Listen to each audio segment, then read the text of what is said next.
दोस्तों नमस्कार।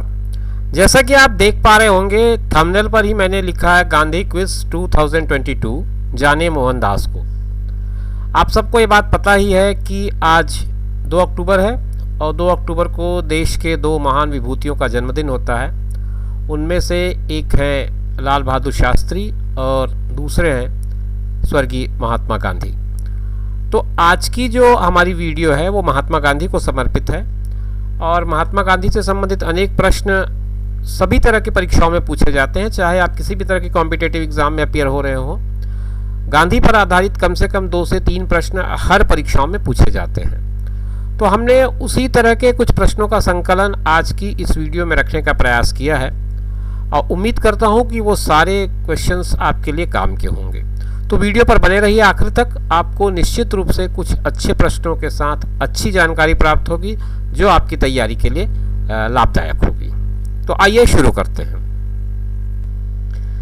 इस वीडियो का पहला सवाल है गांधी क्विज 2022 का, महात्मा गांधी ने अनटू दिस लास्ट नामक पुस्तक का अनुवाद किस भाषा में किया था। ये आपको बताना है कि उन्होंने किस लैंग्वेज में इसका ट्रांसलेशन किया था। आपके लिए 4 ऑप्शंस है, ए हिंदी है, बी उर्दू है, सी गुजराती है और डी है इनमें से कोई नहीं। मतलब ये तीनों भाषाओं में अनुवाद नहीं किया था, किसी और भाषा में किया था। तो आपको ये पहचानना है कि कौन सा जवाब आपका सही होगा। अगर आप सवाल के जवाब की तलाश में सही पहुंच पा रहे हैं तो आपका जो उत्तर आएगा वो आना चाहिए गुजराती। इसका सही जवाब है गुजराती। थोड़ी सी बात अगर इस किताब की करें तो ये जो बुक है अनटू दिस लास्ट, ये बुक वस्तुतः लिखी थी अंग्रेज लेखक रस्किन ने। रस्किन की लिखी किताब थी ये, और किताब ये जो थी 1860 में एक श्रृंखला के रूप में प्रकाशित हुई थी। लेखों की एक श्रृंखला थी, उसके रूप में प्रकाशित हुई थी और ये बेसिकली इकोनॉमी पे बात करती है, इकोनॉमी पे बात करती है, अर्थशास्त्र पे बात करती है। और ये जो पुस्तक थी जो रस्किन ने लिखी थी अनटू दिस लास्ट के नाम से, ये पुस्तक महात्मा गांधी को मिलती है 1904 में। 1904 में महात्मा गांधी को मिलती है और फिर महात्मा गांधी इस पुस्तक से बहुत प्रभावित होते हैं और प्रभावित होने के बाद गुजराती में इसका ट्रांसलेशन करते हैं। गुजराती में ट्रांसलेशन करने के बाद इसका जो नाम है वो बदलकर वो अपनी तरफ से इसका नाम रखते हैं सर्वोदय। तो आपके अगर प्रतियोगी परीक्षा की दृष्टि से मैं कहूँ तो इसमें से इस प्रश्न के साथ आप 3 प्रश्न जोड़ सकते हैं। एक तो मेरा खुद का प्रश्न है जो मैंने आपके लिए फ्रेम किया है कि गुजराती भाषा। दूसरा प्रश्न यह हो सकता है कि महात्मा गांधी ने इस पुस्तक का, जिसका नाम अनटू दिस लास्ट है, गुजराती में अनुवाद किया था, वो पुस्तक मूलतः किसने लिखी थी। तो वहाँ पर आपका उत्तर बन जाएगा रस्किन। तीसरी अगर मैं बात करूं, इस पे प्रश्न बनाना चाहूं तो मैं ये भी पूछ सकता हूं कि महात्मा गांधी ने अनटू दिस लास्ट नामक पुस्तक का जब ट्रांसलेशन किया तो उसे क्या नाम दिया। तो उस पुस्तक का नाम दिया गया था सर्वोदय। और सन भी इसमें मिलाकर के पूछे जा सकते हैं कि मूलतः ये पुस्तक कब लिखी गई थी और महात्मा गांधी को ये पुस्तक कब मिली और कब उन्होंने अनुवाद किया। तो ये 2-3 तरह के अलाइड क्वेश्चन इससे बन सकते हैं और मेरा प्रयास यही रहता है जब भी मैं कोई एक प्रश्न फ्रेम करूँ तो उसके साथ साथ आपको 3-4 प्रश्न की तैयारी हो जाए। तो ये इस प्रश्न का सही जवाब है गुजराती। और हम आगे बढ़ते हैं, दूसरे प्रश्न को लेते हैं। दूसरा जो प्रश्न है इस वीडियो में वो ये पूछता है आपसे, महात्मा गांधी कितनी बार भारतीय राष्ट्रीय कांग्रेस के अध्यक्ष बने। आईएनसी के कितने बार वो अध्यक्ष बने ये आपको बताना है। ऑप्शंस आपके पास हैं 1 बार, 2 बार, 3 बार या 1 भी बार नहीं। तो ये 4 ऑप्शंस हैं। 4 ऑप्शंस में से आपको चूज करना है कि कौन सा ऑप्शन करेक्ट है। महात्मा गांधी कुल मिलाकर के कितनी बार भारतीय राष्ट्रीय कांग्रेस के अध्यक्ष बने ये आपको बताना है।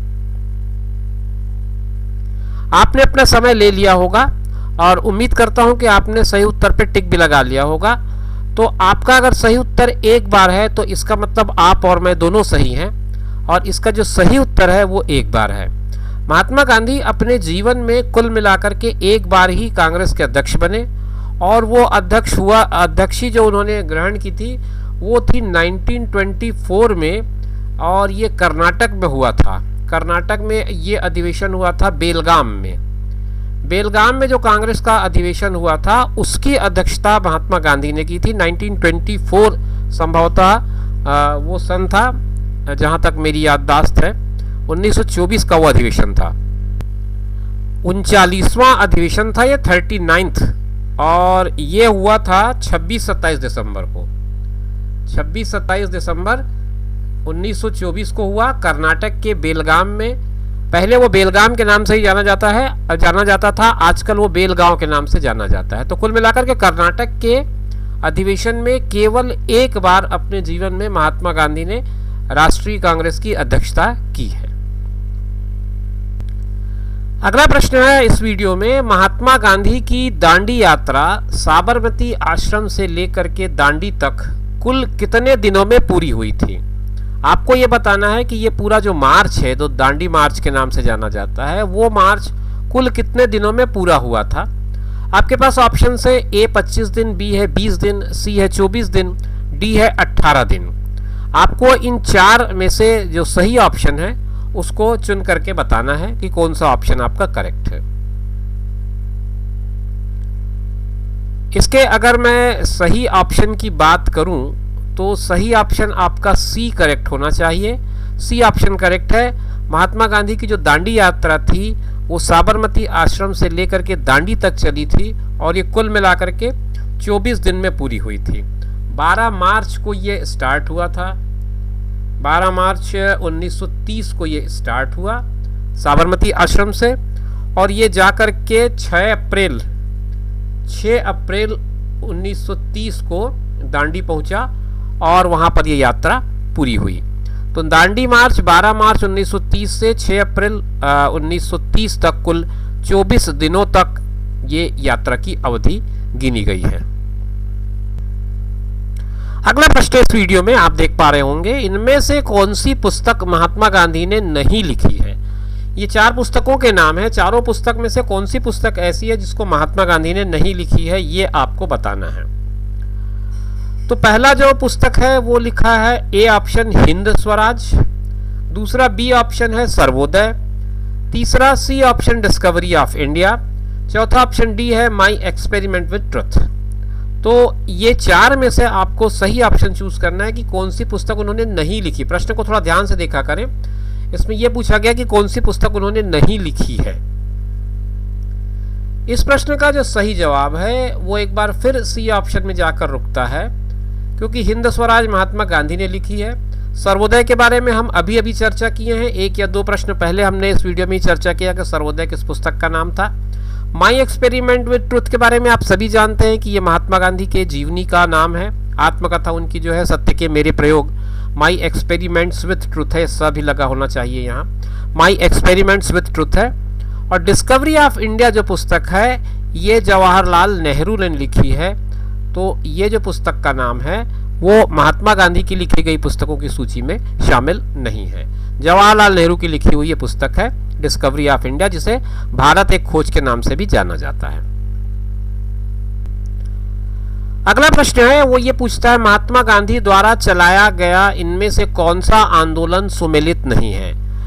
ऑप्शन 4 हैं आपके पास। चारों ऑप्शन में एक कॉम्बिनेशन है, हर कॉम्बिनेशन को आपको चेक करना है कि कौन सा कॉम्बिनेशन सही नहीं है। मतलब कोई ना कोई एक ऐसा कॉम्बिनेशन है जो सही नहीं है, गलत है। ऑप्शन ए कहता है भारत छोड़ो 1942, बी ऑप्शन है असहयोग आंदोलन 1920, सी ऑप्शन है दांडी मार्च 1940 और डी ऑप्शन आपका कहता है चंपारण सत्याग्रह 1917। आपको इनमें से पहचानना है कि कौन सा कॉम्बिनेशन सही नहीं है, कौन सा मेल जो है वो सही नहीं है। भारत छोड़ो आंदोलन 1942 में हुआ, एकदम सही है, इसमें कहीं कोई कंफ्यूजन की बात ही नहीं है। अगस्त 1942 का आंदोलन मोटा मोटा अगर देखें तो। असहयोग आंदोलन 1920 का आंदोलन है, ये बात भी बिल्कुल सही है। चंपारण सत्याग्रह 1917 का है, ये एकदम सही है। तो 3 आपने देख लिए, सुमेलित है। सी ऑप्शन अभी अभी हमने अगर आप पूरे वीडियो में बने हुए हैं तो आपको इस प्रश्न का उत्तर यहीं पर मिल जाएगा, क्योंकि दांडी मार्च के बारे में अभी हमने बताया कि दांडी मार्च जो है वो 24 दिन चला था, 12 मार्च 1930 से लेकर के 6 अप्रैल 1930 का। तो दांडी मार्च जो है वो 1930 का काल था, इसलिए आपका ये उत्तर सही नहीं है, सुमेलित नहीं है। अगला प्रश्न है, महात्मा गांधी अपना राजनीतिक गुरु किसे मानते थे? महात्मा गांधी अपना राजनीतिक गुरु किसे मानते थे, ये आपको बताना है। 4 ऑप्शन है आपके पास, दादा भाई नौरोजी, गोपाल कृष्ण गोखले, रविंद्रनाथ टैगोर, लोकमान्य तिलक। 4 ऑप्शंस हैं। 4 ऑप्शन में अगर आप एलिमिनेशन से जाएं तो लोकमान्य तिलक बिल्कुल नहीं है, रविंद्रनाथ टैगोर बिल्कुल नहीं है, दादा भाई नौरोजी भी बिल्कुल नहीं है, गोपाल कृष्ण गोखले को वो अपना राजनीतिक गुरु मानते थे। तो इस हिसाब से इस प्रश्न का जो सही उत्तर है वो है गोपाल कृष्ण गोखले। अगला सवाल, महात्मा गांधी ने डैश का संपादन किया था। खाली स्थान है, यहाँ पर एक रिक्त स्थान है और उसमें ये 4 ऑप्शंस में से एक ऑप्शन वहाँ पे फिट बैठेंगे। तो आपको ये बताना है कि महात्मा गांधी ने किसका संपादन किया था। Option A Harijan, option B young India, option C दोनों पत्रिकाओं का, ऑप्शन डी इनमें से किसी का नहीं। अब ये सवाल जो है वो कुछ कॉम्बिनेशन बेस्ड है। अगर हरिजन है और यंग इंडिया दोनों का उन्होंने संपादन किया तो फिर आपका ऑप्शन सी सही बैठेगा। अगर उन्होंने हरिजन का किया, यंग इंडिया का नहीं किया, तो केवल हरिजन उसका उत्तर आएगा। अगर केवल यंग इंडिया का किया है, हरिजन का नहीं किया, तो ऑप्शन बी आपका करेक्ट ऑप्शन है। और अगर इन दोनों का नहीं किया है तो फिर ऑप्शन डी आपका करेक्ट ऑप्शन होगा। तो जहाँ तक मेरी जानकारी है और जो पुख्ता जानकारी है उसके हिसाब से उन्होंने हरिजन का भी संपादन किया, यंग इंडिया का भी संपादन किया। तो उस हिसाब से ये दोनों उत्तर अगर सही है तो आपका ऑप्शन सी जो है वो फिर से एक बार करेक्ट ऑप्शन बनता है। ऑप्शन सी में दोनों पत्रिकाओं का ये प्रश्न आपका, ये ऑप्शन आपका करेक्ट ऑप्शन होगा। चौरी चौरा कांड के बाद महात्मा गांधी ने किस आंदोलन को वापस ले लिया था, ये प्रश्न है इस वीडियो का। और हम लोग लगभग आखिरी प्रश्न की ओर बढ़ रहे हैं। एक प्रश्न इसके बाद मैं आपके साथ और डिस्कस करूंगा, उसके बाद ये वीडियो पूरा हो जाएगा। तो आपको ये बताना है चौरी चौरा कांड के बाद महात्मा गांधी ने किस आंदोलन को वापस ले लिया। आपके आंदोलनों के नाम दिए हैं। Option A Champaran Satyagraha, option B है भारत छोड़ो आंदोलन, ऑप्शन सी है असहयोग आंदोलन और ऑप्शन डी है दांडी मार्च। आपको ये बताना है कि इनमें से कौन सा आंदोलन उन्होंने वापस ले लिया। और इस बार फिर आपका सही उत्तर सी पर ही जाकर रुक रहा है। चंपारण सत्याग्रह इसका गलत जवाब होगा, भारत छोड़ो भी गलत जवाब होगा, दांडी मार्च भी गलत जवाब होगा। क्योंकि ये जो घटना है ये 1922 की है।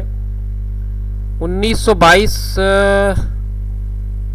की घटना है और नॉन कोऑपरेशन जो मूवमेंट चल रहा था, असहयोग आंदोलन जो चल रहा था, उस असहयोग आंदोलन के पहले 4 फरवरी 2022 को चौरी चौरा में ये घटना हुई थी। उसके बाद उन्होंने ये आंदोलन जो था असहयोग आंदोलन उसको वापस ले लिया था। तो इस प्रश्न का उत्तर अगर मैं देखूं तो ऑप्शन सी बनेगा असहयोग आंदोलन। वीडियो का आखिरी सवाल लगभग पिछले सवाल की तरह ही है। आपको ये बताना है कि किस घटना के बाद महात्मा गांधी ने केसर ए हिंद की उपाधि को वापस कर दिया था। आपको ये उपाधि का नाम केसर ए हिंद है। इस उपाधि को महात्मा गांधी ने वापस कर दिया था किस घटना के बाद। ऑप्शंस आपके पास हैं। Option A Chauri Chaura, option B Jallianwala Bagh, option C इनमें से कोई नहीं और ऑप्शन डी ये कहता है कि उपाधि वापस नहीं की थी। तो अगर उन्होंने उपाधि वापस नहीं की थी तो आपको डी ऑप्शन पे जाना पड़ेगा। और अगर उन्होंने इन दोनों ही नहीं कोई और घटना के कारण वापस की थी तो आपको फिर सी पे आना पड़ेगा। और अगर इन दोनों में से कोई एक है तो उसे आपको टिक करना पड़ेगा। तो इसका जो सही जवाब बनता है वो आता है ऑप्शन बी जालियांवाला बाग। जालियांवाला बाग की घटना के बाद उन्होंने ये जो उपाधि है केसर ए हिंद जो ब्रिटिश गवर्नमेंट की तरफ से उनको मिली थी, ये उपाधि उन्होंने वापस कर दी थी। और यही उस प्रश्न का जो सही जवाब है वो बनता है जालियांवाला बाग। तो मित्रों, ये थी आज की वीडियो। इसमें हम लोगों ने महात्मा गांधी से जुड़े कुछ प्रश्नों पर बात की और उन प्रश्नों के माध्यम से चीज़ों को समझने का प्रयास किया कि किस तरह की ये बातें थी महात्मा गांधी के जीवन से जुड़ी, जो आपके परीक्षाओं के लिए काम की हो सकती हैं। तो प्रश्न के साथ जुड़े हुए कुछ तथ्यों को भी जानने का प्रयास किया ताकि अगर उससे मिलता जुलता कोई और नया प्रश्न बन जाए तो हमारे लिए वो काम का हो सके। इसी तरह के वीडियोस और इन्फॉर्मेशंस के लिए आप हमारे चैनल पर बने रहिए। मिलेंगे फिर नए वीडियो में। कल आपसे फिर मुलाकात करेंगे। तब तक के लिए मुझे दीजिए इजाज़त। आप अपना ख्याल रखिए, साथ में उनका ख्याल रखिए जो आपका ख्याल रखते हैं। धन्यवाद।